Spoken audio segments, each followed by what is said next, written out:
to more effects today. Why are there so many different speculations regarding COVID-19 vaccines? Apparently, there are different vaccines. Some are better than others. What are the effects or side effects on our bodies, and do they really turn us into zombies? Stick around to find the answers to all of these questions. Don't forget to like and subscribe. This is my second pandemic video, and I will be releasing one each week for the next month. So first things first, one is to understand that in order to develop a vaccine, thousands of labor hours, thousands of computer simulations, and thousands of clinical trials are needed. So in general, vaccine development is a long game. There are no shortcuts. The first Ebola vaccine was approved in 2019, approximately 43 years after the discovery of the virus. Generally, it takes about 10 years to develop a vaccine. But with newer and faster computers that are being developed by the second, the general public is hoping for a quicker solution to this pandemic. We currently do not have much data on reinfection and the duration of immunity protection needed. Okay, so let's look at the 4 conventional types of vaccines and then the 2 recently developed vaccines that will be relevant to COVID-19. The 4 conventional types of vaccines consist out of live attenuated vaccines that expose you to a weakened version of the virus, the inactivated vaccine that exposes you to a dead version of the virus, toxoid vaccines that expose you to an inert version of the virus instead of the virus, and a recombinant protein vaccine that exposes you to a piece of the virus. And the 2 newer and more recent vaccines are DNA vaccines and mRNA vaccines. RNA contains the ribonucleic acid, a ribose carb sugar, and DNA contains the deoxyribonucleic acid, a ribose sugar lacking an oxygen atom. DNA or deoxyribonucleic acid use the genetic material of all major forms of life, except for plant viruses, bacteriophage, and a few other viruses in which either the DNA is absent or any variation of where the double-stranded DNA is present. Adrian Hill, a vaccinologist at the University of Oxford and a part of the team developing the AZD1222 vaccine, said the typical success rate for a vaccine development is 6%.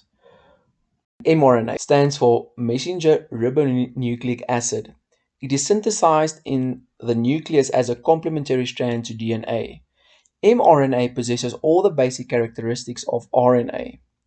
mRNA is formed as a complementary strand to one of the 2 strands of DNA. So it carries the same information of DNA, but where the base compound of DNA has thymine, the RNA carries uracil. DNA is present in the nucleus while mRNA diffuses into the cytoplasm after synthesis. mRNA is short-lived while DNA has a long lifespan. About all functions in the body are carried out by proteins, so our cells are constantly manufacturing them.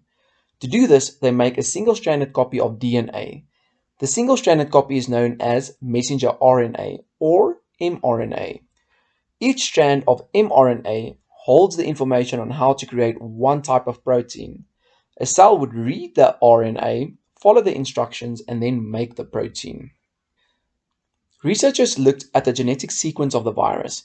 They decided to focus on the spike protein of the virus, but instead of assembling, purifying, and multiplying the protein in the lab, they identified the part of the genetic sequence that creates it. They synthesized the mRNA and used that as a vaccine. Once inside the body receives the mRNA and creates copies of its own. The body also then realizes the threat and sounds the alarm to the immune system. This is how the vaccines of Pfizer, BioNTech, and Moderna works. The biggest drawdown of mRNA vaccines are that they break down very easily.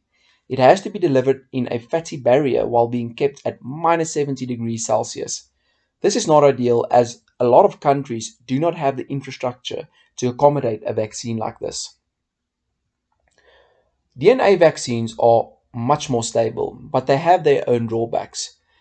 To get the DNA into our cells, a harmless carrier virus is used.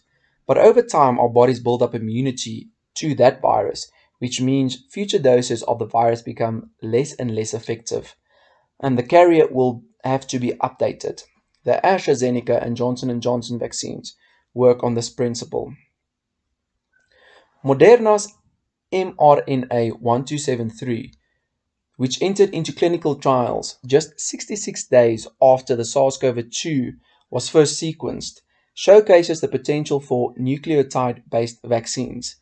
Like traditional live virus vaccines, these vaccines deliver a genetic sequence into a host cell and co-opt host machinery to express antigens of interest. However, rather than using a weakened SARS-CoV-2 virus to transport the code, Moderna's vaccine uses a synthetic lipid nanoparticle to carry mRNA templates. Like most other COVID-19 vaccines in development, Moderna's candidate attempts to train the immune system to recognize SARS-CoV-2 spike proteins, which the virus uses to bind and to enter into other cells. The University of Oxford and AstraZeneca have embraced a recombinant vaccine called AZD1222 to achieve a similar effect. They engineered a chimpanzee adenovirus to carry the DNA for the spike antigen. Because adenoviruses are themselves immunogenic, as discussed earlier, we could build immunity over time and the vaccine rendered void. But prior to the COVID-19 pandemic, never has nucleotide-based or adenovirus-based approaches ever produced a vaccine that has been approved by the USA or the UE before. It remains to be seen whether mRNA-encoded antigens could actually deliver a sufficient protection against pathogens. Early attempts with adenovirus vaccines disappointed, at least partly because some recipients had pre-existing immunity to the first adenovirus vectors that were trialed.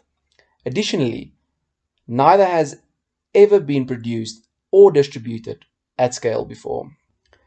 A few companies are also focusing on whole virus approach vaccines, in which weakened versions of the virus or killed SARS-CoV-2 viruses are issued to teach the immune system what to recognize.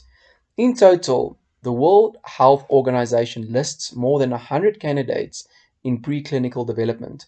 Many of the preclinical programs exist on paper rather than in reality. Short-term studies have been done, but truly understanding the long-term effect of any new COVID vaccine is impossible. Elderly people and people with comorbidities are at greatest risk of COVID-19. A safe and effective vaccine could protect high-risk groups in two ways: either direct protection by vaccination or indirect protection where those in contact with these risk groups are vaccinated and cannot transmit the disease. According to various examinations, most people do not show any reaction to the first primer vaccination, but some feverish or allergic reactions might occur after the second booster vaccination. The fever experienced is just the immune response of your body duplicating cells in order to build immunity. Currently, there are no severe side effects for mRNA vaccines. The only known side effects are sore arms, mild fevers, fatigue, and general body aches. So, in conclusion, yes, we have data and vaccines that could converge to possible solutions, but we still have to learn a lot. And although vaccines like the Pfizer and Johnson & Johnson vaccines look promising, we are yet to learn whether any of these vaccines will be effective on a full-scale implementation, and if these vaccines and the science on these vaccines will be relevant to future mutations of the COVID-19 virus.